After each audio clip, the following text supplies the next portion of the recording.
Hello everyone, स्वागत है आप सभी का वेदांत क्लासेस के इस ऑनलाइन प्लेटफॉर्म पे। कैसे हैं आप सभी मस्त होंगे, स्वस्थ होंगे और अपनी अपनी तैयारी में व्यस्त होंगे। चलिए, साइंस की क्लास में जो मानव शरीर के तंत्र चल रहे थे, उन तंत्र में हमने लगभग सभी तंत्र जो है कंप्लीट कर लिए। बस अब आज एक लास्ट तंत्र हमें पढ़ना है जिसका नाम है कंकाल तंत्र वे पेशी तंत्र, है ना। तो स्केलेटन सिस्टम के बारे में पढ़ेंगे और मस्कुलेटरी सिस्टम के बारे में पढ़ेंगे। तो सबसे पहले कि भाई जो ये कंकाल तंत्र है, पेशी तंत्र है, ये हमारे शरीर में क्या कार्य करते हैं।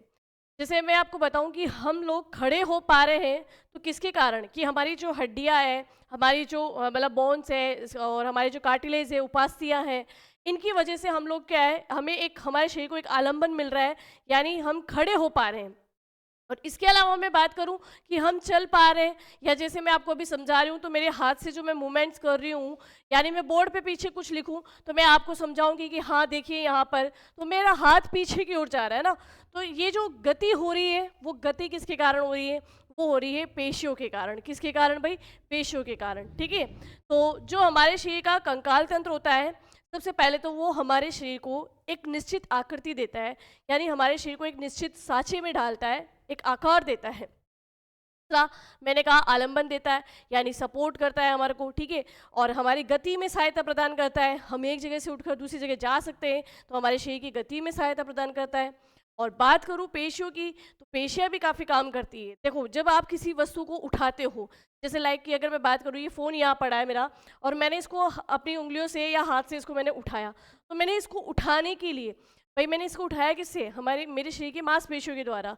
तो पेशियां ये भी काम करती है, ये भी हमारे शरीर के अंगों को क्या करती है? गति प्रदान करती है, ठीक है। तो हम आज जो पढ़ने वाले हैं वो है कंकाल वे पेशी तंत्र, ठीक है। चलिए, तो मानव शरीर का सबसे पहले हम पढ़ेंगे कंकाल तंत्र। क्या पढ़ेंगे भाई? कंकाल तंत्र। मानव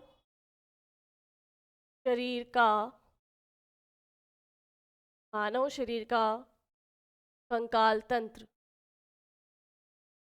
मानव शरीर का कंकाल तंत्र, या हम कह सकते हैं स्केलेटन सिस्टम। क्या कह सकते हैं? स्केलेटल सिस्टम भी कह सकते हैं और स्केलेटन सिस्टम भी कह सकते हैं। स्केलेटन या स्केलेटल ही लिख लेते हैं, स्केलेटल।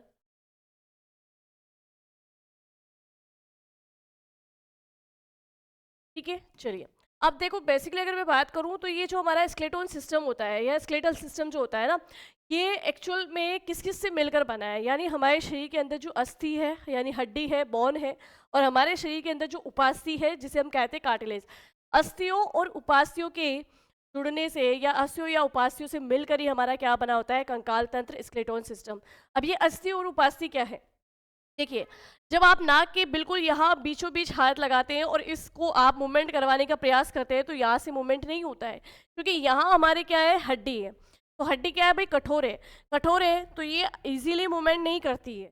जबकि नाक के यहाँ टिप वाले हिस्से पे जब आए तो आप यहाँ हाथ रख के देखिए, आप इसको मूवमेंट करवा सकते हैं। यहाँ हड्डी नहीं है, यहाँ है उपास्थि, कार्टिलेज, जो छोटी छोटी हड्डियों से मिलकर बनी होती है ना। या यूँ कह दो कि उपास्य ही बाद में जो है हड्डी में कन्वर्ट होती है, ठीक है। तो उपास्य क्या होती है? लचीली होती है ना। कार्टिलेज या उपास्य लचीली होती है, जबकि हड्डी क्या होती है? कठोर होती है। ऐसे में एक बात करूं, जैसे आप कान को पकड़िए, कान को आप इस तरीके से मोड़ेंगे तो कान मुड़ सकता है, क्योंकि कान के यहाँ ऊपरी हिस्से में क्या है भाई? हड्डी नहीं है, यहाँ है उपास्य, कार्टिलेज, तो आप इसको मूवमेंट करवा सकते हो। समझ में ये बात? तो ये है कि दोनों ही सिस्टम जो है ना एक साथ काम करते हैं, या यूँ कह दो कि कंकाल तंत्र पेशी तंत्र को सहायता प्रदान करता है उसके कार्यों में, और पेशी तंत्र भी सहायता प्रदान करता है कंकाल तंत्र को उसके कार्यों में। और बेसिकली मैं बात करूं कि इन दोनों के मिले जुले रूप से हमारा शरीर में क्या काम होता है, तो जैसे हम चल पा रहे हैं, हम बोल पा रहे हैं, हम हाथ पैरों से गति कर पा रहे हैं, ठीक है, तो वो सब कुछ हो पा रहा है। जैसे मेरी लिपसिंग अभी हो रही है, मैं आपके सामने बोल रही हूँ तो लिपसिंग कर रही हूँ मैं, तो वो कैसे हो पा रही है? मांसपेशियों के द्वारा हो पा रही है। मेरी मतलब जब मैं बोल रही हूँ तो मेरी जीभ के द्वारा भी जैसे मूवमेंट हो रहा है, तो जीभ क्या है भाई? वो भी मांसपेशियों से बनी है। तो यानी कि हम कह सकते हैं कि हमारे शरीर में आकृति, आलंबन, अंगों की गति, ये सब कुछ जो है कंकाल तंत्र व पेशी तंत्र के द्वारा किया जाता है, ठीक है। चलिए, तो पहले हम पढ़ेंगे कंकाल तंत्र के बारे में ना, स्केलेटन सिस्टम के बारे में पढ़ेंगे। भाई ये जो कंकाल तंत्र है, ये हमारे शरीर में किन ऊतकों के द्वारा बनता है? भाई हमने जब कोशिका वाला चैप्टर पढ़ा तो मैंने बात की थी कि किसी भी जीव की सबसे छोटी इकाई होती है एक कोशिका। और वो जब कोशिकाएं आपस में जुड़ती है, समान कार्य वाली कोशिकाएं, समान संरचनाएं वाली कोशिका जब आपस में जुड़ती है तो उत्तकों का निर्माण करती है, और उत्तकों के निर्माण से ही किसी अंग का निर्माण होता है, ठीक है, और अंगों से फिर अंग तंत्र बनते हैं। तो ये जो कंकाल तंत्र है इसमें भी कहीं ना कहीं उत्तक तो होगा ही। तो उत्तक कौन सा? तो जो कंकाल तंत्र होता है ये ठोस संयोजी उत्तक का बना होता है। सॉलिड कनेक्टिव टिश्यू कह दो इसको, कि सॉलिड कनेक्टिव टिश्यू से बना होता है हमारा कंकाल तंत्र। और अगर पूछा जाए तो मानव शरीर का सबसे कठोरतम उत्तक यही है, कौन सा? जो जिससे कंकाल तंत्र बना है, ठोस संयोजी उत्तक, ठीक है। चलिए, तो इस कंकाल तंत्र के अंदर हम बीच बीच में क्या करें, मतलब कंकाल तंत्र में हमें क्या पढ़ना है? बेसिकली अस्थि और उपास्थि के बारे में पढ़ना है ना। और हम देखेंगे कि हमारे शरीर में कितनी अस्थियां पाई जाती है, कितनी उपास्थियां पाई जाती है, वो सब कुछ अपन यहाँ पे देखेंगे। तो सबसे पहले कंकाल तंत्र, कंकाल तंत्र से हम कहते हैं स्केलेटन सिस्टम।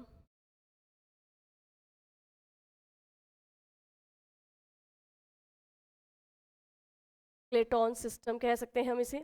चलिए, तो सबसे पहला ही क्वेश्चन तो आपको ये रेडी करना है कि भाई ये कौन से स्केलेटल सिस्टम, कि भाई ये कौन से उत्तक से बना होता है। तो स्केलेटल सिस्टम की जब बात करें तो ये है ठोस संयोजी उत्तक।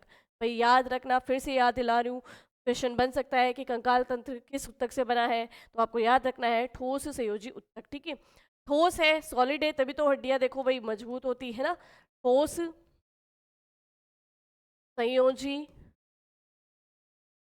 उत्तक, ठोस संयोजी उत्तक यानी कि solid collective tissue, solid collective tissue,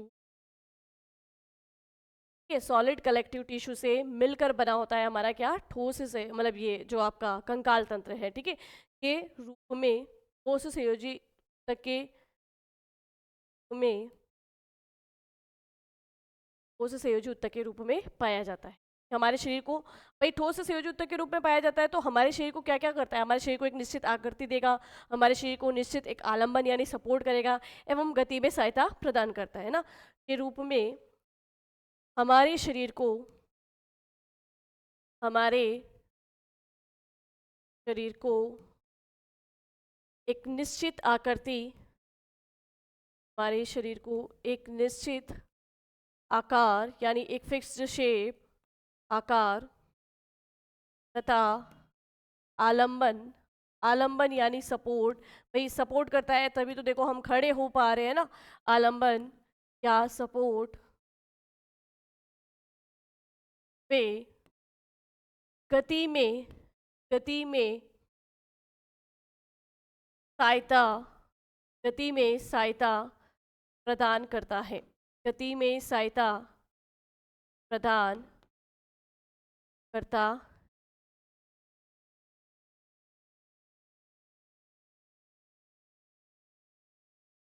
गति में सहायता प्रदान करता है, ठीक है।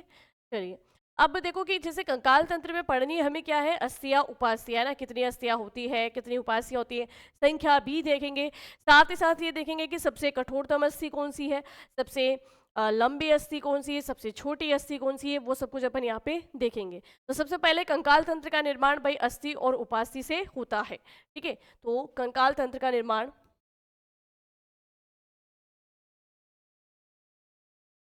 कंकाल तंत्र का निर्माण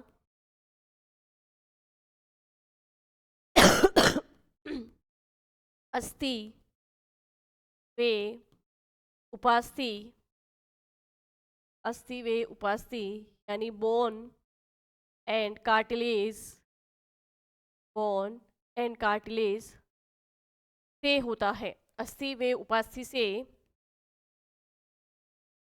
होता है, ठीक है। चलिए, अब बात करें कि भाई हमारे शरीर के अंदर जो मनुष्य में ना टोटल कितनी अस्थियां होती है। देखो छोटे बच्चों में अगर हम बात करें तो छोटे बच्चों में हड्डियों की संख्या होती है लगभग 370, लेकिन जैसे ही वो बच्चा धीरे धीरे धीरे वयस्क अवस्था में जाता है तो वयस्क होने पर उसके बाद में हड्डियों की संख्या घटकर कितनी हो जाती है? 206। कितनी हो जाती है? 206। अब इतना अंतर आया कैसे? क्या कोई हड्डी कम हो गई शरीर के अंदर, क्या शिशु जब शिशु जब था उसके अंदर जब 370 हड्डियां थी, तो क्या ये 370 हड्डियां मतलब कहीं टूट गई या कहीं कम हो गई? ऐसा कुछ नहीं हुआ। देखो ध्यान से समझना कि जब शिशु का जन्म होता है तो उसके शरीर के अंदर जो 370 हड्डियां होती हैं, वो 370 हड्डियां हम ऐसे कह सकते हैं कि अलग अलग रूप में होती हैं। और फिर जैसे शिशु एक वयस्क अवस्था में जाता है तो धीरे धीरे उसकी हड्डियां आपस में जुड़ जाती है, और ऐसे समझ लो कि दो हड्डियां आपस में जुड़कर एक हड्डी का निर्माण कर लेती है। तो ऐसे हड्डियों की संख्या कम होती है ना। कोई भी हड्डी ऐसे हम नहीं कह सकते कि विलुप्त हो गई हो, या ऐसे भी नहीं कह सकते कि टूट के कहीं मतलब शरीर से बाहर निकल गई हो, ऐसा कुछ नहीं। हड्डियां आपस में जुड़ जाती है। जैसे मैं एक एग्जांपल दूं, जब छोटा बच्चा होता है तो आप उसके सिर को देखा करो। सिर पे जब आप यहाँ बीच में हाथ लगाते हो, बिल्कुल यहाँ पे है ना, तो यहाँ पर आप देखा करो एक खड्डा, एक खड्डे जैसा महसूस होगा आपको, है ना, बिल्कुल छोट यहाँ पर, अगर हम सिर के बिल्कुल पीछे बीच बात करें ना, बिल्कुल नरम होता है ये। इस पे आप हाथ रखे, उंगली रख के रखोगे तो एक खड्डे जैसा होगा। यहाँ यहाँ पर इस सिर के दोनों साइड हड्डियाँ होती हैं ना। मतलब ऐसे समझ लो कि ये छोटे बच्चे का सिर है, और यहाँ बिल्कुल मैं इस वाले बीच वाले हिस्से की बात कर रही हूँ ना, यहाँ पर आप उंगली रखोगे तो आपको एक खड्डे जैसा महसूस होगा। इसके दोनों ओर क्या होती है? हड्डियाँ होती है। दोनों ओर क्या होती है? हड्डियाँ होती है। यहाँ खोखलिया स्थान होता है, खोखली जगह होती है। फिर जैसे ही ये बच्चा धीरे धीरे बड़ा होता है, वयस्क अवस्था में जाता है, तो दोनों ये हड्डियाँ आपस में आकर जुड़ जाती है और एक हड्डी बन जाती है। और आप अब अपने सिर पे हाथ रख के देखो, यहाँ पर आपको एक कठोर कठोर सा फील होगा, है ना। यहाँ पर अब उतना लचीलापन या उतना खोखलापन नहीं है जितना कि आप जब छोटे थे, बच्चे थे, उस समय था, ठीक है ना। तो हड्डियाँ आपस में जुड़कर फिर एक हड्डी में कन्वर्ट हो जाती है। तो इस तरीके से 370 से 206 पर हमारी हड्डियाँ आती है, ठीक है। चलिए, तो वयस्क मनुष्य में, वयस्क मनुष्य में इसी तरीके से देखो हाथ पैरों की उंगलियां भी आपस में जुड़ती है ना। तो ऐसे जैसे कि पहले बच्चा बैठना नहीं सीख पाता, फिर बच्चा धीरे धीरे बैठता है तो उस समय कुछ हड्डियां आपस में जुड़ती है। फिर बच्चा धीरे धीरे चलना सीखता है तो उस समय कुछ आपस में हड्डियां जुड़ती है। तो ऐसे शरीर की कुछ जो हड्डियां हैं वो आपस में जुड़ रहती है, और फिर अंत में 206 तक रह जाती है, ठीक है। चलिए, तो वयस्क मनुष्य में अब हम नेक्स्ट लिखेंगे कि वयस्क मनुष्य में, वयस्क मनुष्य में 206 अस्थियां, 206 अस्थियां यानी बोन्स, 206 हड्डियां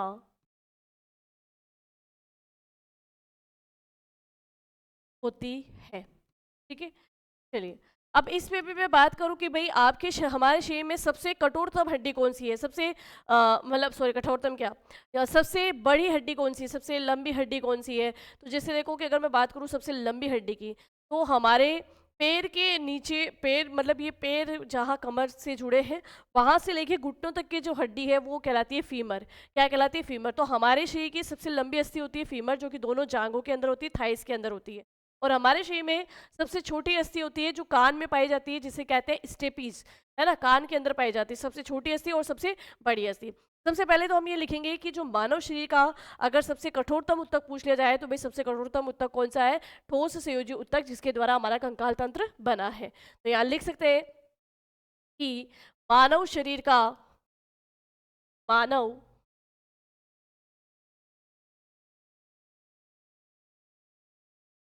मानव शरीर का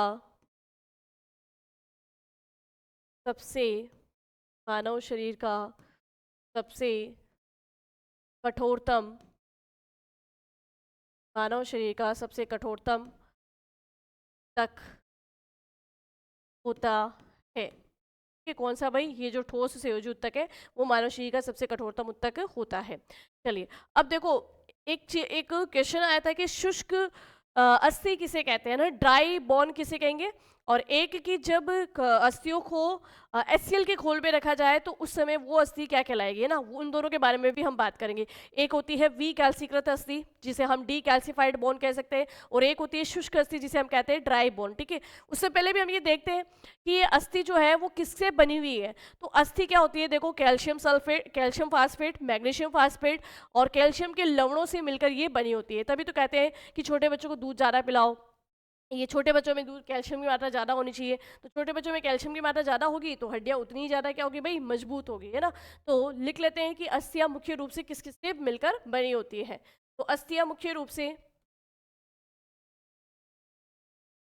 अस्थियां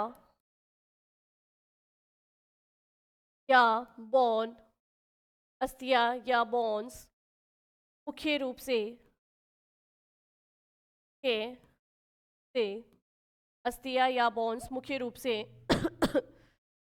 calcium sulphate, calcium phosphate, sorry है ना, सल्फेट नहीं, कैल्शियम फास्फेट, कैल्शियम फास्फेट वे मैग्नीशियम फास्फेट, कैल्शियम फास्फेट पे मैग्नीशियम फास्फेट था था कैल्शियम के लवणों से, कैल्शियम के लवणों से, लवण यानी सॉल्ट, ठीक है, कैल्शियम के लवणों से या सॉल्ट से बनी होती है, से बनी होती, ठीक है।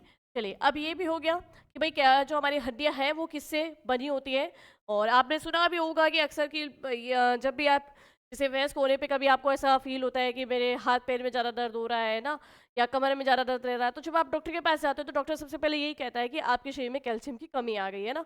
तो यही है कि हमारी हड्डियां जो है कैल्शियम कम होने पर भंगुर होने लगती है, कमज़ोर होने लगती है। तो कैल्शियम की प्रॉपर मात्रा हमारे शरीर में रहनी भी आवश्यक है, ठीक है। चलिए, अब बात करते हैं कि मानव शरीर की सबसे छोटी अस्थि, ठीक है, मानव शरीर की सबसे छोटी अस्थि, मानव शरीर की सबसे छोटी अस्थि, मानव शरीर की सबसे छोटी अस्थि, तो वो है स्टेपीज। क्या है भाई? स्टेपीज, ठीक है। हम आगे मांसपेशियों के बारे में भी बात करेंगे, पेशियों में भी जब बात करेंगे तो स्टेपेडीज पेशी का भी नाम आएगा, ठीक है। तो उसके लिए भी ध्यान रखना है कि वो बड़ी है, लंबी है, क्या है, ठीक है। तो मानव शरीर की सबसे छोटी अस्थि स्टेपीज, जो कि कहाँ पाई जाती है भाई? कान में पाई जाती है। कहाँ पाई जाती है? कान में, ध्यान रखना, ठीक है। कान में पाई जाती है, ठीक है। नेक्स्ट बात करें कि मानव शरीर की सबसे लंबी अस्थि, तो मानव शरीर की, तो आप चाहे बड़ी भी कह दो या आप चाहे लंबी भी कह दो, बात एक ही, ठीक है। तो मानव शरीर की सबसे लंबी अस्थि, मानव शरीर की सबसे लंबी अस्थि फीमर, फीमर, जो कि जांग या थाइस में पाई जाती है ना, जांग या थाई में, जांग या थाइस में जो है ये मानव शरीर की ये अस्थि पाई जाती है। चलो, अब नेक्स्ट बात कर लेते हैं, जो मैंने कहा कि एक होती है डी कैल्सिकृत, है ना, डी कैल्सिफाइड बोन होती है, और एक होती है ड्राई बोन। तो दोनों में अंतर क्या है, और किसको हम ड्राई बोन कहेंगे और किसको हम डी कैल्सिकृत बोन कहेंगे? डी कैल्सिकृत बोन वो होगी जिसमें कार्बनिक पदार्थ तो रह जाएंगे लेकिन अकार्बनिक पदार्थ उस हड्डी से पूरे बाहर निकल जाएंगे। जैसे कि मैं बात करूं कि अगर अस्थि या बोन को जब हम एचसीएल में रखते हैं, एचसीएल क्या है भाई? हाइड्रोक्लोरिक अम्ल है, ठीक है। तो जब हम किसी हड्डी को एक एचसीएल में रखते हैं, मतलब हाइड्रोक्लोरिक अम्ल में रखते हैं, तो उस समय उस हड्डी में से अकार्बनिक पदार्थ तो सारे बाहर आ जाते हैं और उस हड्डी में केवल और केवल कार्बनिक पदार्थ बच जाते हैं। तो ऐसी हड्डी जिसमें अकार्बनिक पदार्थ बाहर निकल गए हैं और केवल कार्बनिक पदार्थ बचे हैं, वो अस्थि कहलाती है। वो अस्थि क्या कहलाएगी? वो अस्थि या वो बॉन्ड क्या कहलाएगी? विकैल्सीकृत। क्या कहेंगे हम उसको? विकैल्सीकृत अस्थि, या हम कह सकते हैं डी कैल्सिफाइड बॉन्ड, ठीक है। चलिए, तो ये ध्यान रखना है कि भाई किसके अंदर रखोगे तब अस्थि जो है डी कैल्सिफाइड होगी, ये चीज़ हमें याद रखनी बहुत जरूरी है। तो नेक्स्ट स्लाइड पे ही देखते हैं अपन ये। चलिए, नेक्स्ट स्लाइड पे अपन देखते हैं कि यहाँ डायरेक्ट लिख लेती हूँ मैं कि डी, ओके, वी ऑक्सीकृत, वी वी ऑक्सीकृत, सॉरी, वी ऑक्सीकृत क्या, वी कैल्सीकृत, वी कैल्सी डीकैल्सीकृत अस्थि, डीकैल्सीकृत अस्थि, ठीक है, विकैल्सीकृत अस्थि, यानी कि हम इसको कहेंगे डीकैल्सिफाइड बॉन्ड। क्या कहेंगे भाई? डीकैल्सिफाइड बॉन्ड, डीकैल्सिफाइड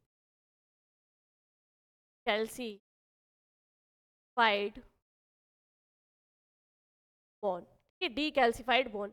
अब ये क्या है भाई, कैसे होगी ये? तो लिखेंगे हम कि अस्थि को, अस्थि या बॉन्ड को, अस्थि या बॉन्ड को HCl में रखने पर, HCl में रखने पर, और HCl का मैं यह नाम लिख देती हूँ, हाइड्रोक्लोरिक, हाइड्रोक्लोरिक अम्ल, हाइड्रोक्लोरिक अम्ल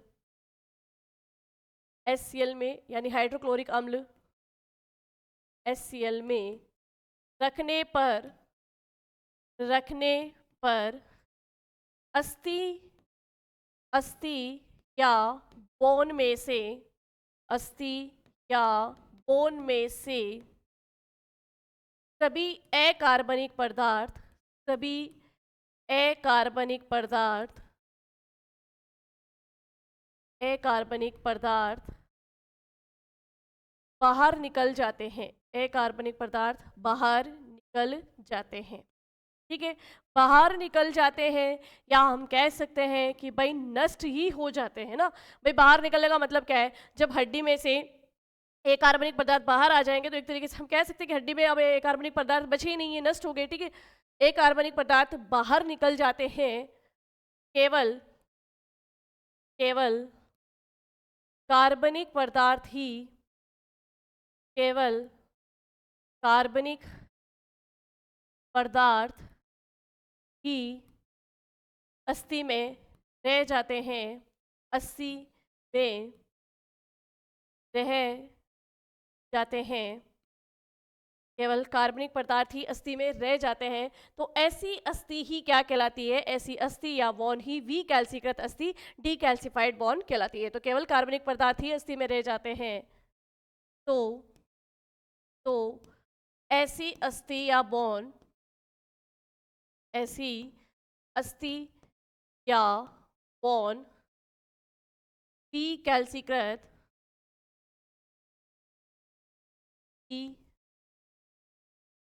कैल्सीकृत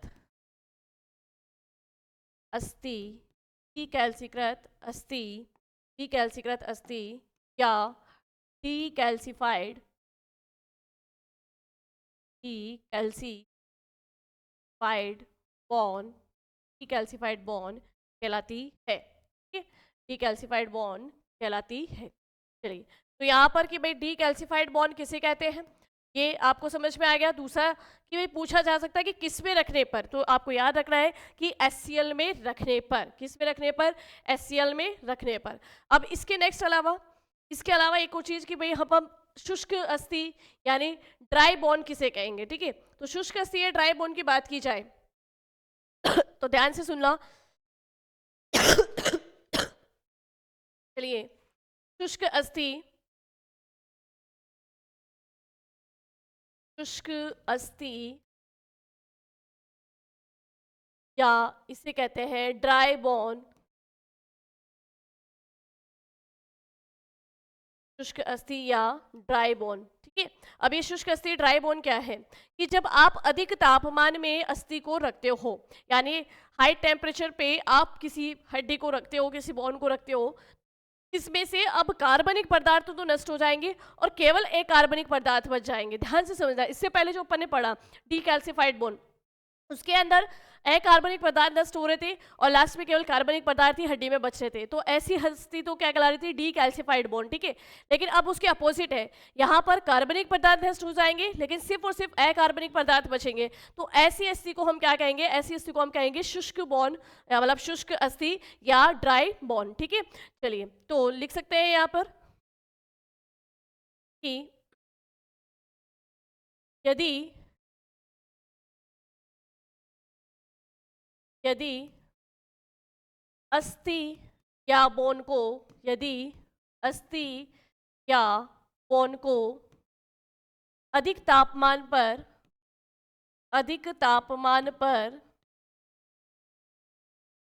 रखा जाए, अधिक तापमान पर रखा जाए तो अस्थि में से, तो अस्थि या बोन में से, यानी हड्डी में से, ठीक है ना, तो अस्थि या बोन में से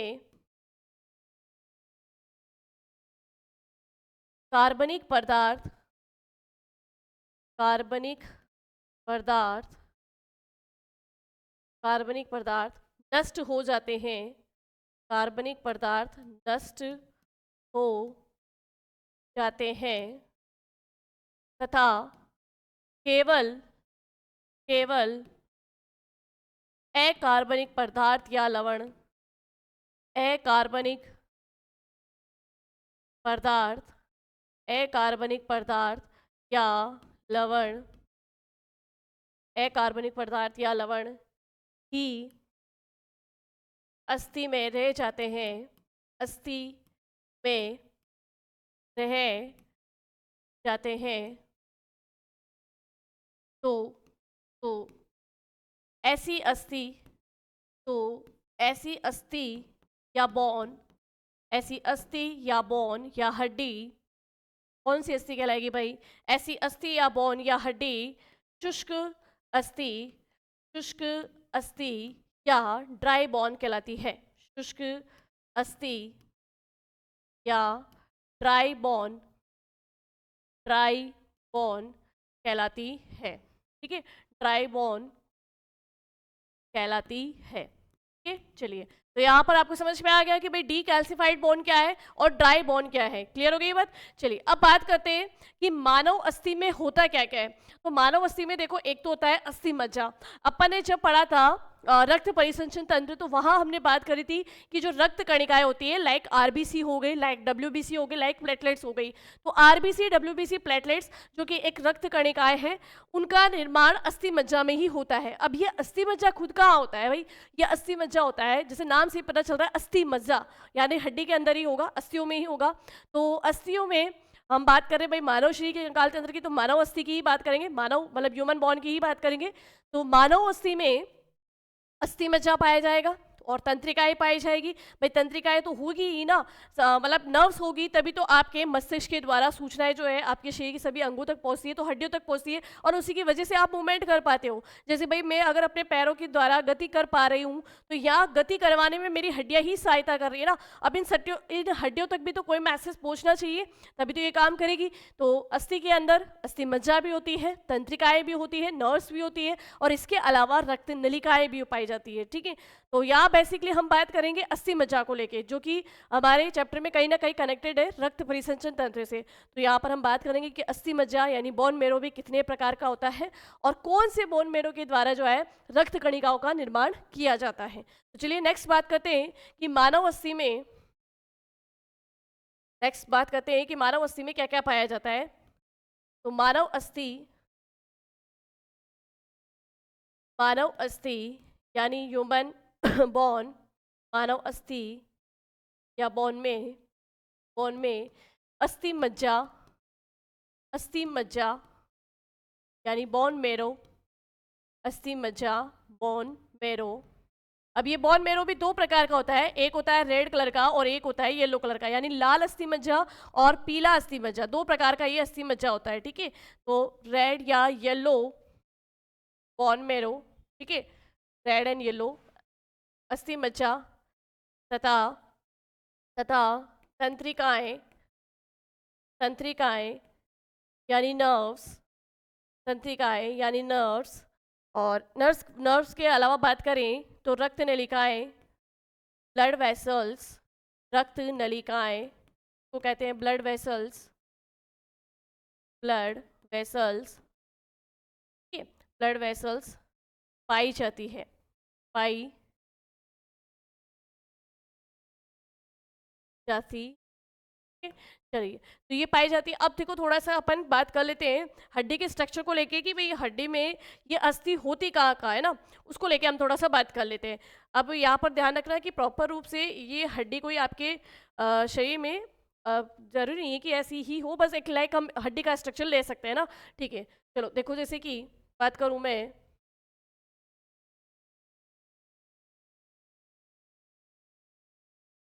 सपोज कीजिएगा कि ये एक हड्डी का स्ट्रक्चर है, ठीक है, हड्डी बॉन इस तरीके की दिखती है। अब इस हड्डी में आप देखना ध्यान से कि ये जो बाहर की परत है ना, इसकी जो बाहर वाला इसकी जो बाहरी परत है उसको हम कहेंगे पेरिओस्टियम। क्या कहेंगे? बाहरी परत तो इसकी कहलाती है पेरिओस्टियम। पेरिओस्टियम,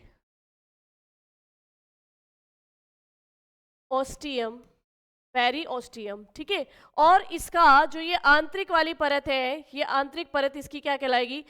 भाई देखो, बाहर का कवर है, बाहर की जो परत है वो तो पेरिओस्टियम कहलाएगी, और आंतरिक परत जो है वो कहलाएगी एंडोओस्टियम। क्या कहलाएगी भाई? एंडोओस्टियम, एंडोओस्टियम,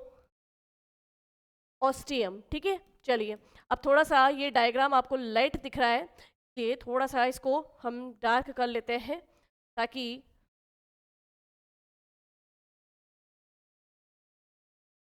ज़्यादा ही डार्क ना हो जाए। अब ये आपको बिल्कुल अच्छे से दिख रहा होगा।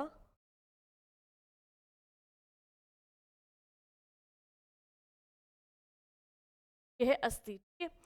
अब इस अस्थि में एक चीज ध्यान रखना कि अगर मैं बात करूं ना,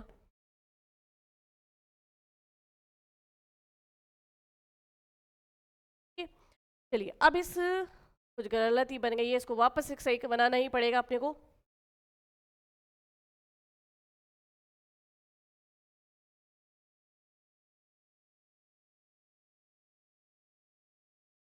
अब परफेक्ट। चलिए, अब देखिएगा इसके अंदर ध्यान से कि भाई पेरियोस्टियम तो क्या हो गया, इसका बाहर वाला, पेरियोस्टियम तो इसका बाहर वाला कवर हो गया, ठीक है।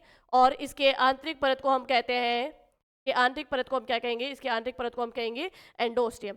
अब इसमें ये जो दोनों किनारे हैं हड्डियों के, है ना, इन दोनों किनारों पर जो अस्थिमज्जा पाया जाता है वो होता है लाल अस्थिमज्जा। कौन सा अस्थिमज्जा भाई? लाल अस्थिमज्जा। यानी हड्डियों के किनारों पर, हड्डियों के बाहर की, या ऐसे कह दो ऊपर की ओर, है ना, हड्डियों पे बाहर या ऊपर की ओर, या हम कह सकते हैं किनारों पर, किनारों पर तो पाया जाता है लाल अस्थिमज्जा, रेड अस्थि, मतलब रेड बोन मेरो, है ना। इसी लाल अस्थि मज्जा के द्वारा ही तो, इसी लाल अस्थि मज्जा के द्वारा ही तो हमारी रक्त कणिकाओं का निर्माण होता है। लाइक आरबीसी का निर्माण भी इस लाल अस्थि मज्जा के द्वारा होता है, डब्ल्यूबीसी का निर्माण भी इसी अस्थि मज्जा के द्वारा होता है, ठीक है। और प्लेटलेट्स का निर्माण भी इसी अस्थि मज्जा के द्वारा होता है। तो red bone marrow, red bone marrow यानी लाल अस्थि मज्जा। अब बात करते हैं कि इसी हड्डी के अंदर पीला अस्थि मज्जा भी पाया जाता है। वो कहाँ पर पाया जाता है पीला अस्थि मज्जा? या हम बात करें रेड येलो, ये देखिए, यहाँ हड्डी के बिल्कुल बीच में, यहाँ हड्डी के बीचों बीच में यहाँ पाया जाता है पीला अस्थि मज्जा। कौन सा अस्थि मज्जा भाई? पीला अस्थि मज्जा, या जिसको हम कहेंगे येलो, येलो बोन मेरो, ठीक है। ये पीला अस्थि मज्जा। अब इस पीले अस्थि मज्जे का काम क्या है भाई? ये जो येलो बोन मेरो है, इसका कार्य क्या है भाई? रेड बोन मेरो का कार्य तो हमने देख लिया कि हमारी रक्त कणिकाओं का निर्माण करना, है ना। तो अब इस पीला अस्थि मज्जा का उपयोग क्या है भाई? अब अच्छे से याद रखना कि जब कभी कोई ऐसी सिचुएशन आ जाए, ऐसी स्थिति हो जाए कि हमारा ये जो हमारे हड्डी में जो ये लाल अस्थि मज्जा पाया जाता है, अगर किसी कारणवश इस लाल अस्थि मज्जा के द्वारा रक्त कणिकाओं का निर्माण नहीं हो रहा है, तो उस समय ये पीला अस्थि मज्जा, ये येलो बोन मेरो ही इस लाल अस्थि मज्जा में कन्वर्ट होगा, मतलब इसमें चेंज होगा, और उसके बाद में रक्त कणिकाओं का निर्माण करेगा। समझ में आई ये बात? तो ये काम है इसका, है ना। जब लाल अस्थि मज्जा बराबर रूप से रक्त कणिकाओं का निर्माण कर रही है तो उस समय येलो अस्थि मज्जा कोई कार्य नहीं करता। लेकिन जब किसी कारणवश लाल अस्थि मज्जा के द्वारा रक्त कणिकाओं का निर्माण नहीं होता है तो उस समय ये येलो अस्थि मज्जा ही किसमें भाई? लाल अस्थि मज्जा में परिवर्तित होकर और रक्त कणिकाओं का निर्माण करता है। तो चलिए, यहाँ पर ये जो अपने बात देखी है इसको नोट डाल के लिख लेते हैं, बहुत ही इंपॉर्टेंट लाइन है ये। चलो, तो नोट,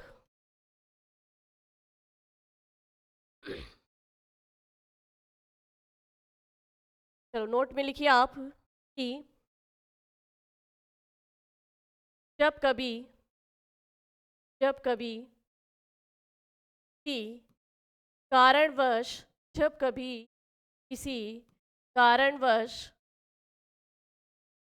लाल अस्थि मज्जा, लाल अस्थि मज्जा यानी रेड बोन मेरो, जिसको हम आरबीएम कह सकते हैं शॉर्ट में, लाल अस्थि मज्जा द्वारा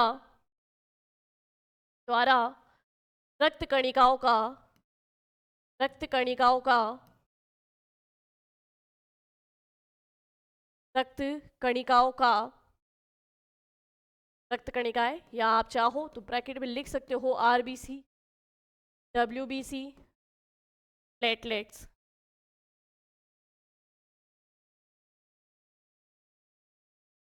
प्लेटलेट्स रक्त कणिकाओं का निर्माण निर्माण नहीं कर पाती है, निर्माण नहीं कर पाती है तो उस समय उस समय उस समय पीला अस्थि मज्जा, कौन सा अस्थि मज्जा भाई? पीला अस्थि मज्जा। उस समय पीला अस्थि मज्जा, पीला अस्थि मज्जा यानी येलो बॉन मेरो वाईबीएम, पीला अस्थि मज्जा लाल अस्थि मज्जा में पीला अस्थि मज्जा लाल अस्थि मज्जा यानी रेड बॉन मेरो आरबीएम में परिवर्तित होकर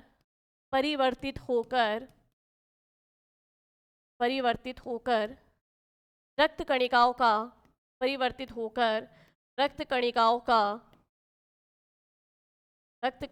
का निर्माण करता है। ठीक है, चलिए, तो यहाँ पर हमें पीला अस्थि मज्जा यानी येलो बोन मेरो जो था उसका भी हमें यहाँ पे कार्य पता चल गया है। ठीक है, चलिए अब आगे बढ़ते हैं। अब अपन क्या करेंगे, जो हमारी 206 हड्डियाँ हैं उन 206 हड्डियों की हम संख्या काउंट करेंगे कि कौन सी हड्डी कहाँ कहाँ पे है। ठीक है, क्योंकि देखो बेसिकली इस कंकाल तंत्र से क्वेश्चन या तो इसके कार्य को लेके पूछा जा सकता है कि भाई इसकी उपयोगिता क्या है, जैसे हमारे शरीर को एक फिक्स्ड शेप देना, निश्चित आकार देना, आलंबन यानी सपोर्ट करना और मूवमेंट करवाने में, ना गति में सहायता प्रदान करता है। उसके अलावा जैसे कुछ कुछ हड्डियों के बारे में पूछा जा सकता है, जैसे सबसे छोटी हड्डी कौन सी है, सबसे बड़ी हड्डी कौन सी है, या हड्डियों की संख्या पूछी जा सकती है। ठीक है ना, उनके बेसिकली कोई कार्य तो इतना नहीं पूछेंगे लेकिन हड्डियों की संख्या पूछी जा सकती है। तो थोड़ा एक बार अपन जो हमारी ये 206 हड्डियां हैं उनका हम संख्या देख लेते हैं। ठीक है, चलो इससे पहले भी एक इंपॉर्टेंट चीज कि अस्थियों का अध्ययन विज्ञान के जिस शाखा में किया जाता है या हड्डियों का जो अध्ययन है वो क्या कहलाता है, स्टडी ऑफ बोन्स क्या कहलाती है, तो स्टडी ऑफ बोन्स कहलाती है ऑस्टियोलॉजी। क्या कहलाती है? ऑस्टियोलॉजी। ठीक है, तो वो लिख लेते हैं हम पहले थोड़ा सा। अस्थियों का अध्ययन, अस्थियों का अध्ययन, अस्थियों का अध्ययन, स्टडी ऑफ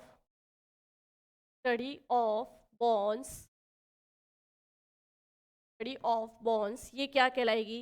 ये आपके कहलाएगी ऑफ बोन्स, ये कहलाती है आपकी ऑस्टियोलॉजी।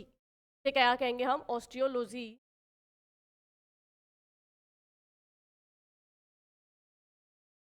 ऑस्टियोलॉजी,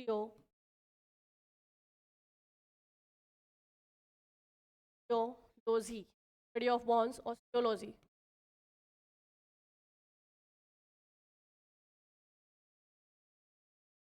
चलिए यहाँ से भी क्वेश्चंस बनते हैं, तो ये भी चीज़ अपन ने देखी कि ऑस्टियोलॉजी क्या होती है, स्टडी ऑफ बोन्स किसे कहते हैं। ठीक है, चलो अब एक एक करके हम जो है वयस्क मनुष्य में 206, वयस्क मनुष्य में कितनी भाई? 206 वयस्क में अस्थियाँ, वयस्क में अस्थियाँ ये हो गई 206। अब इन 206 को मैं आपको बता रही हूँ, आप साथ के साथ में काउंट करते जाना कि कौन कौन सी हड्डियाँ कहाँ कहाँ होती है। ठीक है, सबसे पहले हम बात करते हैं हमारे चेहरे की। चेहरे के अंदर देखो, अब यहाँ पर चेहरे में मैं बात करूँ तो यहाँ पर मस्तिष्क की भी हड्डियाँ होगी, साथ ही साथ में हमारे जो कान नाक हैं इनकी भी हड्डियाँ होगी। देखो किस किस भाग की मैं बात करूँ, इस पूरे चेहरे में मैं अगर बात करूँ तो चेहरे में आगे जैसे आंखें हो गई, नाक हो गया, कान हो गया, माउथ हो गया, ठीक है। इसको ले लीजिए। इसकी अगर मैं बात करूं आंखों से ऊपर की अगर मैं बात करूं तो ये हमारा सिर आता है, जिसको हम कहते हैं कपाल। क्या कहते हैं? कपाल। तो कपाल की अस्थियां भी इसमें शामिल कर लेंगे।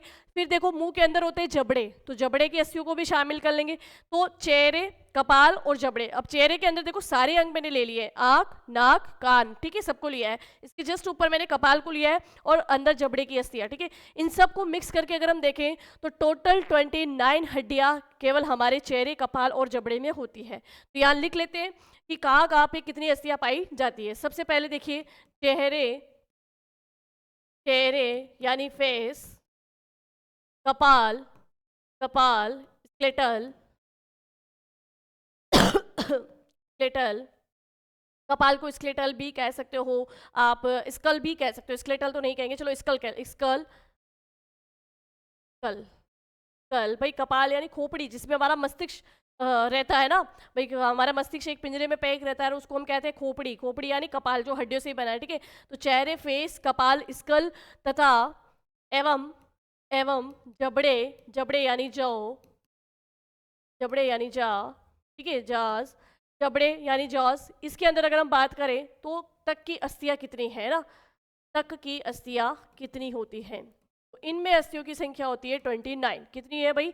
29। तो याद रखना कि यहाँ तक हमारे सिर्फ चेहरे की बात की जाए, चेहरे वाले पूरे हिस्से की बात की जाए तो टोटल 29 अस्थियां होती है। कितनी होती है भाई? टोटल 29 अस्थियां होती है, 29 हड्डियां होती है। फिर आगे बात करें, अब हड्डी, अब इस चेहरे वाले भाग को ऊपर छोड़ दीजिए। अब चेहरे से गर्दन के यहाँ तक देखिए, तो आपको यहाँ गर्दन पे जब आप हाथ लगाते हो अपने गले पे, तो यहाँ पर सबसे पहले आपको एक हार्डेस्ट बोन नजर आती है। आप फिंगर लगा के देखेंगे तो यहाँ पर आपको एक बहुत ही कठोर हड्डी दिखाई देगी। ये जो सामने वाली हड्डी है ना, इसको कहते हैं स्टर्नम। क्या कहते हैं भाई? स्टर्नम। ये होती है संख्या में 1। तो नेक्स्ट अगर मैं बात करूँ, गले पे आ गए हम, तो देखो नेक्स्ट हम बात कर रहे हैं स्टेनम की। और स्टेनम क्या है वो मैंने आपको बता दी है कि चेहरे से यहाँ तक गले पर बिल्कुल ये जो सामने लंबी हमें एक हड्डी दिखाई दे रही है, ये कहलाती है स्टेनम। और स्टेनम होती है 1। कितनी होती है भाई? स्टेनम हो गई 1, ठीक है। स्टेनम की संख्या कितनी? स्टेनम की संख्या 1। चलो अब आगे बात करते हैं। स्टेनम के आगे अगर मैं बात करूं, अब आपको काउंट करनी है डबल डबल के फेज। कैसे करोगे? ध्यान से सुनना। स्टेनम के बाद में आती है हमारी पसलियां, ठीक है। पसलियां जिसके अंदर जो है फेफड़े पेक रहते हैं ना हमारे, पसलियां, या जिसको हम कहते हैं रिब्स। पसलियां होती है 12 जोड़ी। 12 जोड़ी अगर है, इसका मतलब ये हो गया कि संख्या में कितनी हो गई? 24 हो गई। संख्या में कितनी हो गई? 24 हो गई, है ना। यानी हम कह सकते हैं कि 12 इस तरफ और 12 इस तरफ, 12 दाहिनी तरफ और 12 बाई तरफ। तो 12 12 मिलके कितने हो गए भाई? 24। तो टोटल जोड़ी कितनी? 12 जोड़ी। तो नेक्स्ट हम बात करते हैं पसलियां या रिब्स। पसलियां या रिब्स,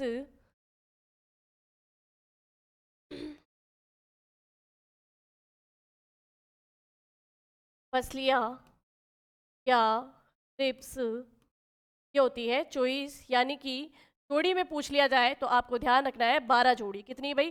पैर में पूछ लिया जाए तो 12 जोड़ी या 12 पैर होते हैं। चलिए अब यहाँ तक तो ये जो संख्या थी भाई सबकी के चेहरे, चेहरे कपाल, इसमें 29 वो हो गई। स्टेनम 1 हो गई। टोटल कितनी हो गई? 30। और आपकी चॉइस कितनी हो गई है? पसलियाँ। तो 30 और चॉइस आपकी टोटल कितनी हो गई है? 30 और चॉइस की मैं बात करूँ तो 54। यहाँ पर 54 तो ये हो गई। चलो अब आगे बात करते हैं।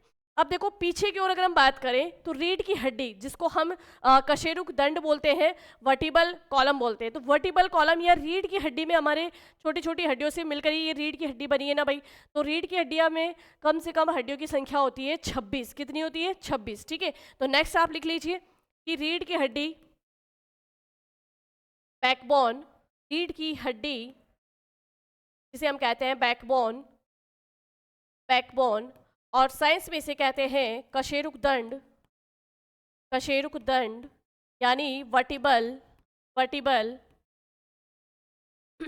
अच्छा एक चीज और कि भाई वर्टिब्रल, ये जो कॉलम है, लेकिन वर्टिब्रल, वर्ट्री, वर्टिब्रल कॉलम, ठीक है। चलिए तो ये जो कशेरुक दंड होती है, रीढ़ की हड्डी बैकबोन होती है, एक्चुअल में हम बात करें कि हमारा शरीर अगर उसको सपोर्ट मिल रहा है, खड़े हम हो पा रहे हैं, तो इस रीढ़ की हड्डी के कारण ही हो पा रहे, इस कशेरुक दंड के कारण ही हो पा रहे, ठीक है। अब इसमें टोटल हड्डियों की संख्या कितनी है, तो इसमें टोटल हड्डियों की संख्या हो गई आपकी 26। कितनी हो गई, 26। अब आप यहाँ तक टोटल कर लीजिए, 29 प्लस 1 30, 30 प्लस 24 यानी 54, 54 प्लस 26 आप करते हैं तो यहाँ तक टोटल हड्डियों की संख्या कितनी आ गई है भाई, 80 आ गई है। कितनी हो गई है, 80 यानी 80। 80 हड्डियों की संख्या मैंने आपको यहाँ तक याद करवा दी है, ठीक है। चलो अब इसके आगे हम बात करते हैं। अब देखो, अगर हमारे शरीर को बिल्कुल एक्सिस से देखा जाए, एक्सिस यानी हमारे शरीर का जो बिल्कुल ये बीच वाला पॉइंट है ना, इस एक्सिस के दोनों साइड हम देखें तो हड्डियाँ कौन कौन सी हड्डियाँ, मतलब जो एक हड्डी इस तरफ पाई जाएगी, इस हाथ में जो हड्डियाँ होगी वो इसी हाथ में भी होगी, ठीक है। तो हम जो है इस एक्सिस से सिर्फ एक साइड वाले बाकी हड्डियों को देखेंगे और फिर उसको हम डबल कर लेंगे तो हमारे दोनों साइड की हड्डियों की संख्या आ जाएगी। तो इसमें देखो, सबसे पहले मैं बात करती हूँ कि ये जो हमारा गला है, इस गले से आप यहाँ पर हाथ लगा के देखना, आपको एक बॉन दिखाई देती है दोनों साइड में ना, यहाँ से लेके यहाँ तक, ठीक है, यहाँ से लेके यहाँ तक। और जो पतले व्यक्ति होते हैं ना, उनमें तो ये सबसे ज़्यादा दिखाई देती है। इसको हम कहते हैं क्लेविकल या कॉलर बॉन। और बिल्कुल देखो, कॉलर की जगह पे ही होती है, ठीक है। यहाँ पर इस गले से यहाँ पर, यहाँ दोनों साइड जब आप हाथ लगा के देखोगे तो यहाँ पर ये जो हड्डी दिखाई दे रही है ये होती है क्लेविकल या कॉलर बोन, ठीक है। तो क्लेविकल या कॉलर बोन की मैं बात करूँ तो मैंने कहा ना कि बिल्कुल शरीर को एक्सिस से आप दो भागों में बांट कर देखोगे। एक्सिस से हम जब दो भागों में बांट के देखते हैं तो क्लेविकल बोन एक इस तरफ होती है और एक इस तरफ होती है, तो हम एक साइड की संख्या लेते हैं और फिर उसको डबल कर देंगे, ठीक है। तो चलिए नेक्स्ट है क्लेविकल, क्लेविकल क्लेविकल या कॉलर बोन। तो कॉलर बोन कहते हैं क्योंकि बिल्कुल कॉलर की जगह पे होती है इसलिए ना। क्लेविकल या कॉलर बोन, इसकी संख्या कितनी है भाई, इसकी संख्या है 1, ठीक है। मतलब एक नहीं, दो है, एक इस साइड और एक इस साइड। तो फिलहाल हम इधर के वाले हिस्से की बात कर रहे हैं तो संख्या 1। फिर उसके बाद देखो, यहाँ से हमारे गर्दन से लेकर कंधे तक जो हड्डी जा रही है, ये वाली हड्डी गर्दन से लेके इस कंधे तक जो ये हड्डी आ रही है ना, ये हड्डी कहलाती है स्केपुला। ये हड्डी क्या कहलाती है, स्केपुला। और इसकी संख्या होती है 1। कितनी होती है भाई, 1 होती है। फिर उसके बाद हम जाए तो कंधे के यहाँ से, जॉइंट से यहाँ कोहनी तक की जो ये हड्डी है ये कहलाती है ह्यूमरस। क्या कहलाती है, ह्यूमरस, ठीक है। तो नेक्स्ट ह्यूमरस, ये भी कितनी है, संख्या में 1। कितनी हो गई भाई, संख्या में 1। अब देखो, ह्यूमरस संख्या से आगे अगर मैं बात करूं तो यहाँ पर कोहनी है, या कोहनी के बीच में भी एक हड्डी है जिससे ये ह्यूमरस भी जुड़ी है और ये रेडियस भी जुड़ी है, ठीक है। तो रेडियस और अल्ना, यहाँ पर ये दो हड्डियां और हो गई, रेडियस 1 और अल्ना भी 1, ठीक है। तो रेडियस संख्या में 1 और अल्ना ये भी संख्या में 1। चलिए अब यहाँ आ जाइए, यहाँ पर जहाँ पर हम जो है मौली का धागा बांधते हैं या हमारी वॉच पहनते हैं, घड़ी जहाँ पहनते हैं, इस वाले हिस्से पे आ जाओ। इस वाले हिस्से पे अगर आप देखोगे तो यहाँ टोटल जो है, इसको कहते हैं कार्पल्स। क्या कहते हैं, कार्पल्स। कार्पल्स जो कि रेडियस को जो है हमारी इस हाथ वाले पंजे से जोड़ने का काम करेगा। तो यहाँ कार्पल्स होती है 8। कितनी होती है, 8, ठीक है। तो कार्पल्स की संख्या,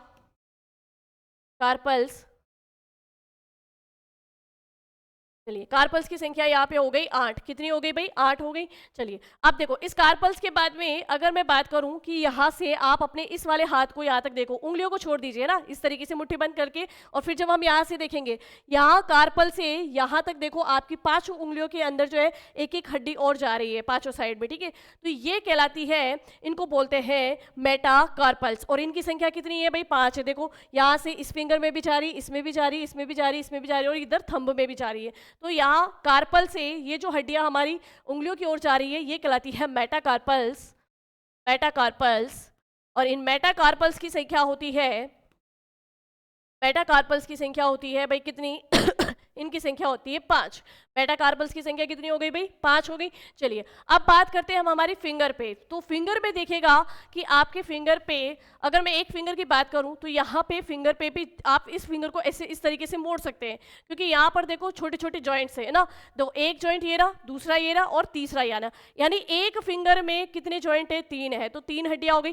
3 एक में है तो 4 में कितनी हो गई भाई? 12। 12 ये हो गई। और अगर हम थंब की बात करें तो थंब में देखो सिर्फ 2 ही बैंड आते हैं ना।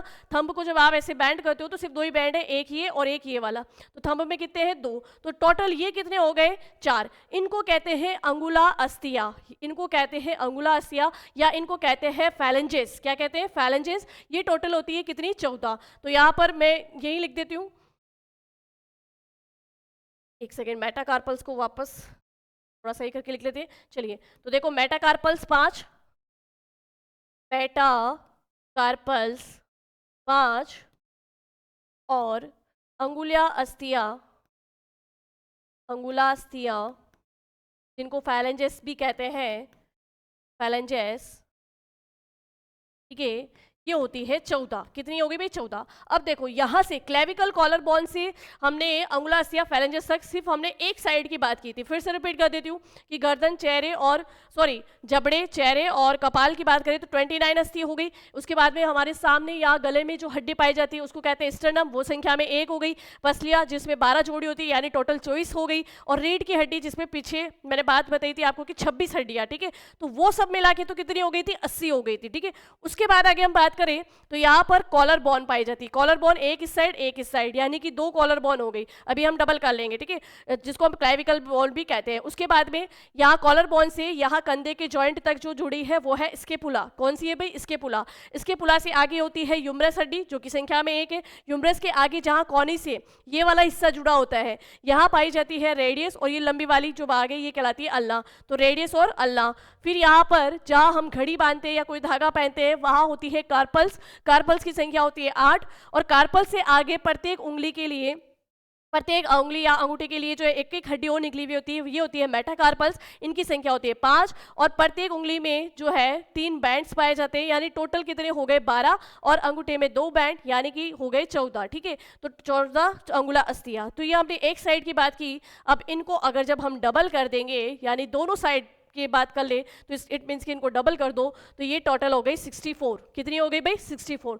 तो 80 तो वो पहले वाली भाई, 80 कौन सी वाली? वापस से देखो यहाँ पर 80 ये वाली, 29 चेहरे, कपाल और जबड़े वाली, एक स्टर्नम, 30 में पसलियों की संख्या जोड़ दो 24, 54 हो गई। रीढ़ की हड्डी की 26 जोड़ दो तो ये टोटल हो गई 80। इन 80 के साथ में अब इन 64 को भी आप ऐड कर लीजिए। चलिए इन 64 को भी हम ऐड कर लेते हैं तो ये टोटल हो जाती है 144। कितनी हो जाती है? 144, ठीक है। चलिए अब आगे बात करते हैं। अब देखिए नेक्स्ट हम बात करते हैं जहाँ से, मतलब ये कमर वाला हिस्सा, इस कमर वाले हिस्से से जहाँ से हमारी पैर की हड्डियाँ जुड़ी हुई है ना, तो कमर वाले हिस्से की बात करें तो इसमें जहाँ से हमारे पैर की ये फीमर अस्थि जुड़ी होती है वहाँ एक हड्डी पाई जाती है, एक इस साइड और एक इस साइड, ठीक है ना। दोनों साइड फीमर है तो दोनों साइड एक एक हड्डी ऐसी होगी जो उनको ज्वाइंट करेगी, किससे? हमारी कमर से, ठीक है। तो उसको कहते हैं इन्नोमिनेट। क्या कहते हैं? उस हड्डी का नाम है इन्नोमिनेट। तो सबसे पहले कि इन्नोमिनेट की बात करें, ये लेफ्ट साइड भी होगी और राइट साइड भी होगी, जो फीमर को जोड़ने का काम करती है। तो इन्नोमिनेट की संख्या होती है, इन्नोमिनेट की संख्या हम ले लेते हैं यहाँ पे 1। हम पहले एक साइड की ही बात करते हैं, ठीक है। चलिए अब इस इन्नोमिनेट से आगे हमारे घुटनों तक जो ये जांग की हड्डी होती है, थाई की हड्डी होती है, इसको कहते हैं फीमर, जो कि मानव शरीर की सबसे लंबी हड्डी है, ठीक है।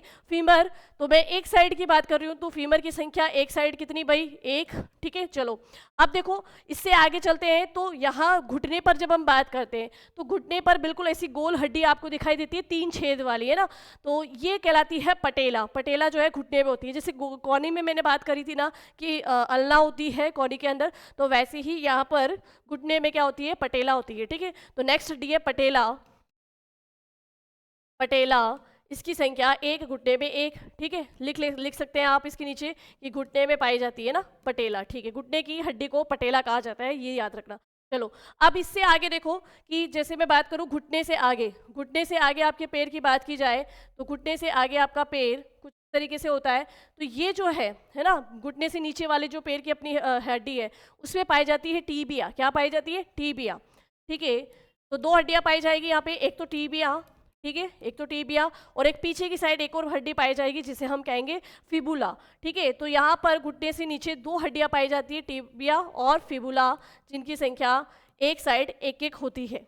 चलो, अब जैसे आपने देखा था कि जहाँ पर आप वॉच पहनते हो यानी कोई धागा लगाते हो तो वहाँ पर कार्पल्स पाई जाती है जो संख्या में 8 होती है, तो वैसे ही आपके यहाँ पर, जहाँ पर अगर मैं गर्ल्स की बात करूँ या लेडीज़ की बात करूँ, तो जो पायल पहनती है यहाँ पर, ठीक है, तो ये वाला जो हिस्सा है इस जगह पे कुछ जो हड्डियाँ पाई जाएगी जिनकी संख्या होगी 7, जिनको कहते हैं टार्सल। क्या कहते हैं? टार्सल। ठीक है, अब ध्यान रखना, कार्पल्स तो होते हैं हाथों के अंदर जबकि टार्सल्स होते हैं पैर के अंदर, और इनकी संख्या कितनी है भाई? 7 है। टार्सल की संख्या कितनी हो गई? 7। अब यहाँ से देखो, सेम जैसे हाथ में कार्पल्स से आगे 5 मेटाकार्पल्स निकली हुई थी, है ना, प्रत्येक फिंगर के अंदर एक एक हड्डी जा रही है, तो ये मेटाकार्पल्स कहला रही है ना, तो वैसे ही टार्सल से भी आगे पैर के पंजे में एक एक हड्डी आगे जाएगी, तो 5 है। तो यहाँ पर अगर हम बात करें तो मेटाटार्सल यहाँ पे कितनी हो गई? मेटाटार्सल्स हो गए 5, मेटाटार्सल्स की संख्या 5, मेटाटार्सल्स संख्या में 5। चलिए, अब मेटाटार्सल्स के आगे देखो, पैरों में भी उंगलियां हैं, और उंगलियों में हम बात करें तो उंगलियों में सेम चीज़ जैसे हाथों में है कि भाई जो उंगलियां हैं इसमें 3 बैंड पाए जाते हैं, तो 3 को 4 से मल्टीपल करा 12 तो ये, और अंगूठे में केवल 2 ही बैंड पाए जाते हैं, तो मतलब 2 और 12 मिला के 14। तो यहाँ पर पैर में भी अंगुलियाँ अस्थियाँ, या जिनको फैलेंजेस कहेंगे, अंगुला अस्थिया, अंगुला अस्थिया, फैलेंजेस, ये हो गई टोटल 14। चलिए, ये अपन ने एक साइड के हिस्से की बात की, अब इसको 2 से मल्टीपल कर देते हो तो टोटल यहाँ पे संख्या कितनी हो जाएगी? पहले इसको हम कर लेते हैं, ये काउंट करके ये कितनी हो गई है? 1 2 3 4 5 10 और ये 14 जो ओके, ये हो गई है टोटल 31। कितनी हो गई है? 31। अब इस 31 को आप मल्टीपल करोगे 2 से, तो यहाँ पर टोटल आ जाएगी 62। कितनी आ जाएगी भाई? 62। चलिए पीछे वाली स्लाइड पे कि अपन ने जहाँ पे काउंट करना शुरू किया था, तो यहाँ देखो, चेहरे, कपाल और फेस, गर्दन की स्टर्नम को, इनको सबको मिलाकर 80 तो ये थी, फिर कंधे से लेके हाथ तक की अस्थियों को जोड़ा तो वो कितनी थी? 64 थी। ठीक है, उसके बाद में जब हमने पैरों की अस्थियों को भी जोड़ा तो ये टोटल कितनी हो गई? 62। ठीक है, तो इसको फाइनली हम अगर काउंट करते हैं 80 प्लस 64 प्लस 62, तो ये टोटल आपकी संख्या आ जाती है हड्डियों की 206। ठीक है, तो इस तरीके से जो है ये हमारा कंकाल तंत्र यहाँ पे फिनिश होता है। चलिए, अब बात करते हैं पेशी तंत्र की। पेशी तंत्र यानी मस्कुलर सिस्टम। अब पेशियाँ भी देखो हमारे शरीर में अलग अलग प्रकार की होती है। बेसिकली मैं बात करूँ तो पहले तो मानव शरीर के अंदर कितनी पेशियाँ पाई जाती है, कितनी मसल्स पाई जाती है, तो लगभग 639 यानी कि 639 हमारे शरीर के अंदर पेशियाँ होती है, मसल्स होती हैं। और मसल्स क्या कार्य करती है? मसल्स जो है हमारे शरीर के अंगों की गतिविधियों में सहायक है। कुछ पेशियाँ हमारे शरीर के आंतरिक अंगों की गतिविधियों में सहायक है, जैसे कि आपने देखा होगा कि जब आप खाना नहीं खाते काफ़ी देर तक और उस समय आपके पेट से आवाज़ आती है, पेट से आवाज़ जो आ रही है उस समय आमाशय की पेशियाँ, छोटी आंत की पेशियाँ, वो कुछ ऐसी गति करती है कि उनकी गति से जो है आवाज़ उत्पन्न होती है ना, तो हमारे शरीर के अंदर भी पेशियाँ पाई जा रही है। तो पेशियाँ गति में सहायक है, मेनली इनका काम है गति में सहायक है। अब पेशियाँ है तो पेशी उत्तक से बनी होगी, है ना, पेशी उत्तक से बनी है और हमारे शरीर को विभिन्न अंग जितने भी हैं उन सबको गति प्रदान करने का काम करती है पेशियाँ। अब इसमें भी देखेंगे कि सबसे लंबी पेशी कौन सी है, सबसे छोटी पेशी कौन सी है, सबसे बड़ी पेशी कौन सी है और सबसे मजबूत पेशी कौन सी है, और पेशियों के प्रकार की ऐच्छिक पेशी होती है, अनैच्छिक पेशी होती है और हृदय पेशियाँ होती है। तो चलिए नेक्स्ट बात करते हैं हम पेशी तंत्र, और ये हमारे मानव शरीर के तंत्र का सबसे लास्ट तंत्र है। ठीक है, और हमारा ये टॉपिक कंप्लीट हो जाएगा। पेशी तंत्र, मस्क्यूलर मस्क्यूलर सिस्टम, पेशी तंत्र या इसे हम कहेंगे मस्क्यूलर सिस्टम। चलिए, मस्क्यूलर सिस्टम।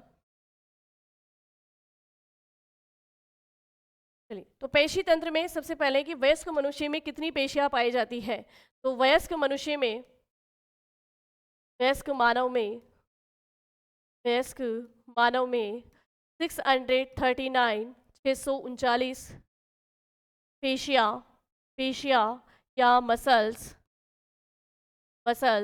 पाई जाती है, पेशियाँ या मसल्स पाई जाती है। ये पेशी उत्तक की बनी होती है यानी कि मस्कुलर टिश्यू की बनी होती है।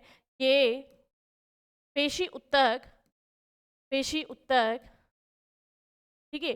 पेशी ऊतक भाई पेशियां हैं तो पेशी ऊतक से ही बनी होगी ना, तो पेशी ऊतक यानी मसल्स टिश्यू, मसल्स टिश्यू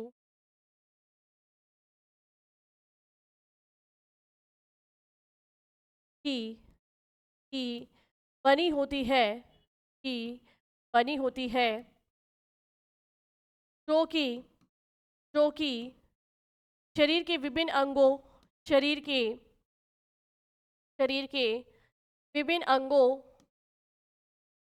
शरीर के विभिन्न अंगों की गति में, की गति में सहायक होती है, शरीर के विभिन्न अंगों की गति में सहायक होती है, या शरीर के विभिन्न अंगों की गति प्रदान करती है, ठीक है। चलिए अब बात करते हैं कि मानव शरीर की सबसे लंबी पेशी। तो मानव शरीर की सबसे लंबी पेशी होती है सार्टोरियस। क्या होती है भाई? सार्टोरियस, ठीक है। मानव शरीर की मानव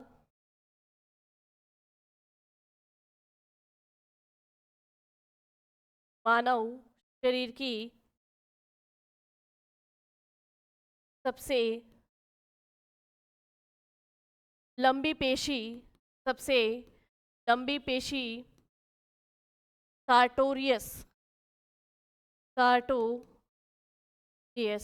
ये हमारे कमर के आसपास वाला जो हिस्सा है वहाँ पाई जाती है, ठीक है। तो सबसे लंबी पेशी हो गई हमारे सार्टोरियस, ठीक है। इसके बात करूँ कि मानव शरीर की सबसे बड़ी पेशी, मानव शरीर की सबसे बड़ी पेशी, अच्छा ये जो सार्टोरियस है मानव शरीर की सबसे बड़ी लंबी पेशी है, और ये जो मानव शरीर की सबसे बड़ी पेशी है, अगर मैं बात करूं कि ये दोनों कमर के निचले हिस्से के पास पाई जाती है, लेकिन ये पीछे रीढ़ की हड्डी तक फैली होती है ना। तो बेसिकली हम बात करें तो सार्टोरियस जो कि जो सबसे लंबी पेशी है, इसको हम कह सकते हैं कि ये रीढ़ की हड्डी के समानांतर होती है। और जो सबसे बड़ी पेशी है जिसकी मैं बात कर रही हूँ, ग्लूटियस मैक्सिम्स, ग्लूटियस मैक्सिम्स, ये होती है हमारे कमर के पूरे चारों ओर फैली होती है, ठीक है। तो ग्लूटियस ग्लूटियस ग्लूटियस मैक्सिमस,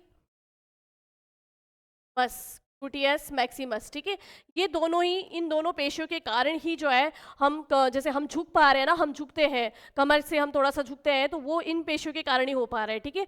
चलिए अब बात करते हैं कि मानव शरीर की सबसे छोटी पेशी, मानव शरीर की सबसे छोटी पेशी। देखो मानव शरीर की सबसे छोटी अस्थि पूछ ली जाए तो स्टेपीज है, लेकिन मानव शरीर की सबसे छोटी पेशी पूछ ली जाए, मानव शरीर की सबसे छोटी पेशी,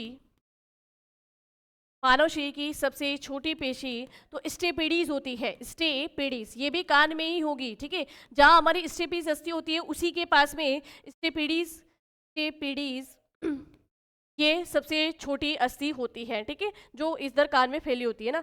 स्टेपिडीज या स्टेपिडियस, इसको दोनों ही नाम से पुकार सकते हैं, स्टेपिडियस, ठीक है। चलिए अब बात करते हैं कि मानव शरीर की सबसे मजबूत पेशी। तो मानव शरीर की सबसे मजबूत पेशी अगर मैं बात करूं तो मैस सेटर होती है, जो जबड़े में पाई जाती है। वैसे अगर मैं बात करूं तो हमारे शरीर के अंदर सबसे मजबूत हड्डी भी जबड़े में ही पाई जाती है, तो सबसे मजबूत पेशी भी जबड़े में ही पाई जाती है। तो मानव शरीर की सबसे मजबूत पेशी, मानव शरीर की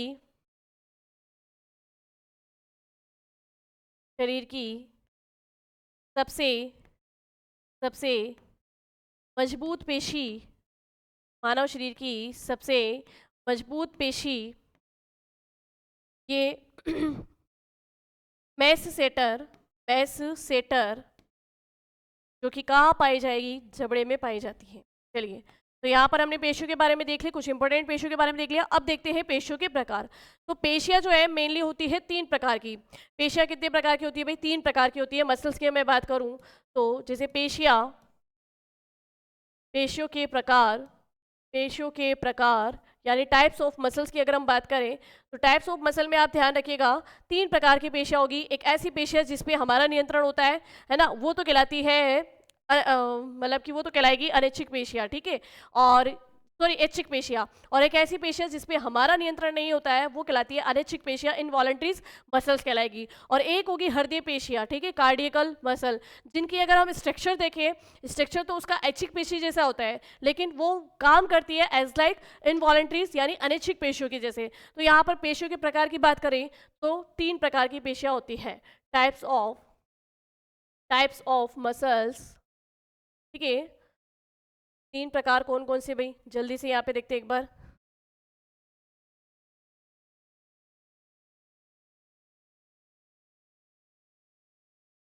अगर 3 प्रकार की हम बात करें,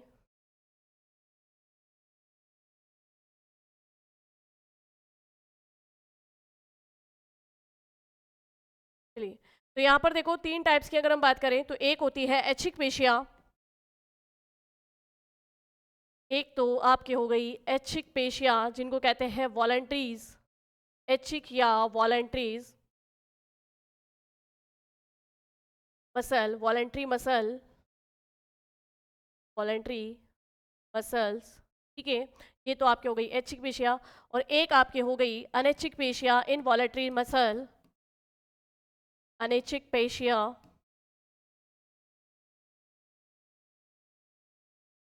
इनवॉलंटरी मसल्स के। और एक आपकी हो गई हृदय पेशियाँ जिसे कहते हैं कार्डियक मसल्स, हृदय पेशियाँ, कार्डियक मसल्स। चलिए, अब देखो ऐच्छिक पेशियाँ जैसे नाम से ही पता चल रहा है कि भाई जो है इनकी इनकी मतलब इनकी गतियाँ हमारी इच्छा के अनुसार होती है। जैसे मैं अभी पेन से मतलब पेन हाथ पे मेरा पकड़ा हुआ है और मैं यहाँ बोर्ड पे लिख पा रही हूँ, तो जैसा मुझे लिखना है मैं वैसा लिख पा रही हूँ, यानी मैं मेरे हाथ को उस तरीके से मूवमेंट करवा पा रही हूँ। तो यहाँ पर ये गतियाँ मेरे नियंत्रण में है, यानी मैं कह सकती हूँ कि हमारा जो कंकाल तंत्र है उसकी गतियाँ तो हमारे नियंत्रण में है। तो कंकाल तंत्र के अंदर जो पेशियाँ पाई जाएगी वो होगी ऐच्छिक पेशियाँ, ठीक है।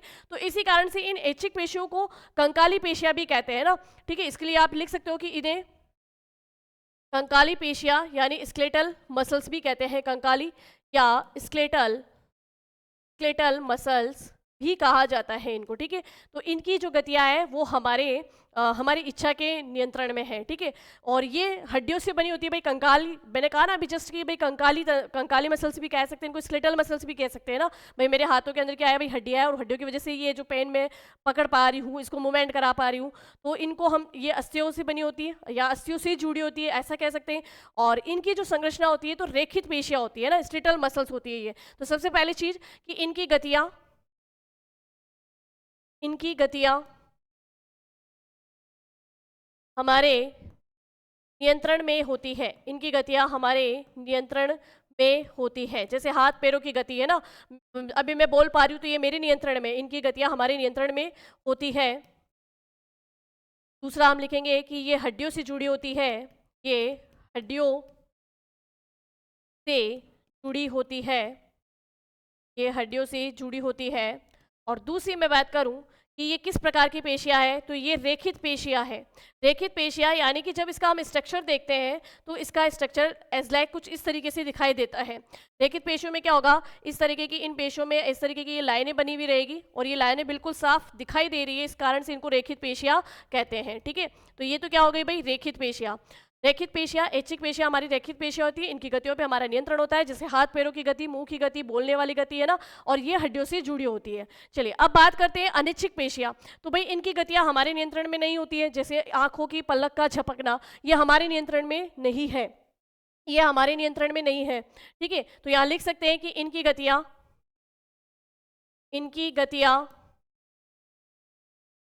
हमारे नियंत्रण में, की गतियाँ हमारे नियंत्रण में नहीं होती है, इनकी गतियाँ हमारे नियंत्रण में नहीं होती है। चलिए फिर बात करें कि ये किस प्रकार की पेशियाँ है, तो भाई ये अरेखित पेशियाँ होती है, अरेखित पेशियाँ, अरेखित पेशियों का मतलब कि इनकी स्ट्रक्चर देखें तो इनकी स्ट्रक्चर लाइक इस तरीके की होगी, ठीक है। यानी इसमें कहीं पे भी हमें रेखाएं नहीं दिख रही है, तो ये अरेखित पेशियां है। और मैंने इसका उदाहरण बता दिया, जैसे पलक का झपकना है ना, और हृदय धड़कन भी हमारे उसके अंदर ही है। और एक्चुअल में मैं कह दूं, जैसे छोटी आंत बड़ी आंत की जो गतियां होती है वो भी इसी के अंदर आएगी। मैंने कहा ना, जब आप भूखे रहते हो तो एक आवाज़ आपके पेट से आती है, तो आंतरिक अंगों की गतियों के लिए ना, तो ये पेशियां जो है अनैच्छिक पेशियां, ये कहाँ पाई जाती है? आंतरिक अंगों की गति में सहायक। आंतरिक अंगों की गतियां इसी के द्वारा होती है, अनैच्छिक पेशी के द्वारा, ठीक है। चलिए, अब एक लास्ट पेशी बची है, हृदय पेशी। ये हृदय पेशी जो है ना, इसके लिए आपको एक कॉन्सेप्ट क्लियर रखना है कि इसका जो स्ट्रक्चर होता है, इसका स्ट्रक्चर रेखित पेशी के जैसे होता है, मतलब ऐच्छिक पेशी जैसा होता है, लेकिन ये कार्य अनैच्छिक पेशी जैसे करती है। मतलब हृदय धड़कन का नियंत्रण हमारे शरीर के अंदर हम नहीं कर सकते उसको नियंत्रण, ठीक है। तो यहाँ लिख सकते हैं हृदय पेशी के लिए कि इसकी संरचना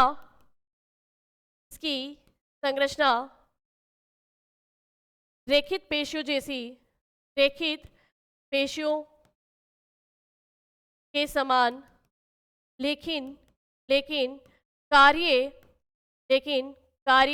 अनैच्छिक पेशियों जैसे, लेकिन कार्य अनैच्छिक पेशियों के समान, ठीक है ना। मतलब हृदय धड़कन हमारे नियंत्रण में नहीं है, तो अनैच्छिक पेशी के जैसे काम कर रहा है, तो ये कहलाती है हृदय पेशियां। तो हृदय पेशी के लिए एक कॉन्सेप्ट कि ये रेखित पेशी भी है और अरेखित पेशी भी। इसकी संरचना रेखित पेशी जैसी है, लेकिन इसका कार्य जो है वो अनैच्छिक पेशी जैसी है। तो चलिए कि यहाँ पर जो है हमारा फाइनली मानव शरीर के सभी तंत्र कंप्लीट हो गए, कंकाल और पेशी तंत्र भी हमने कंप्लीट कर लिए। अब मिलेंगे हम नए टॉपिक के साथ में नेक्स्ट क्लास में।